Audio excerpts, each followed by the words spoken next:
శ్రీ మహాగణాధిపతయే నమః. శ్రీ మహాసరస్వత్యే నమః. శ్రీ గురుభ్యో నమః. డివోషనల్ ఆస్ట్రో తెలుగు ప్రేక్షకులకు స్వాగతం. మనము జాతకరీత్యా గోచారరీత్యా అర్ధాష్టమ శని, అష్టమ శని, ఏలినాటి శని,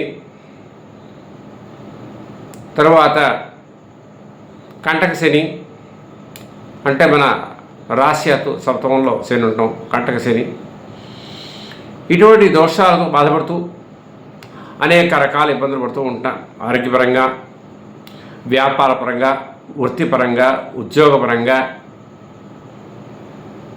ఆర్థికపరంగా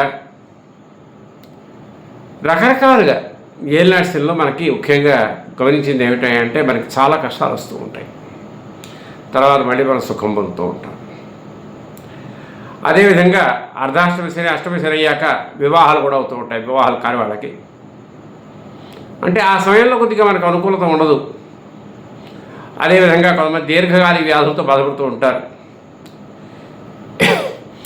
వీళ్ళందరికీ కూడా చక్కని రెమెడీ ఏమిటయ్యా అంటే, ముఖ్యంగా ఈ వ్యాధుల నుంచి ఉపశమనం పొందాలన్నా, వ్యాధుల్ని తగ్గించుకోవడానికి ప్రయత్నం చేయాలన్నా, తగ్గించుకోవాలన్నా ఒక పాదరస శివలింగం తీసుకుని, పాదరస లింగం తీసుకుని 365 రోజులు కూడా చక్కగా అభిషేకం చేసి, పూజ చేసి, తరువాత ఆ లింగాన్ని నిమజ్జనం చేసి, ఏదైనా నదిలో నిమజ్జనం చేయొచ్చు. దానికి ముందుగా ఒక 11 మంది బ్రాహ్మణులకి భోజనాలు పెట్టడం చేయాలి. ఈ 365 రోజులు అయిపోయిన తర్వాత బ్రాహ్మణులకు భోజనం పెట్టడం, తర్వాత లింగాన్ని నిమజ్జనం చేయడం చేయాలి. ఆ బ్రాహ్మణులకు వస్త్రాధికారులు కూడా ఇవ్వాలి. ఇవన్నీ చేస్తే మీకు కలిగే దీర్ఘకాలిక వ్యాధులు పోతాయి. ఈ యొక్క గోచారీత్యా కలిగే శని సంబంధించిన దోషాలు అన్నీ కూడా పోతాయి. శని పీడించకుండా ఉంటాడు. ఇది మంచి మార్గము.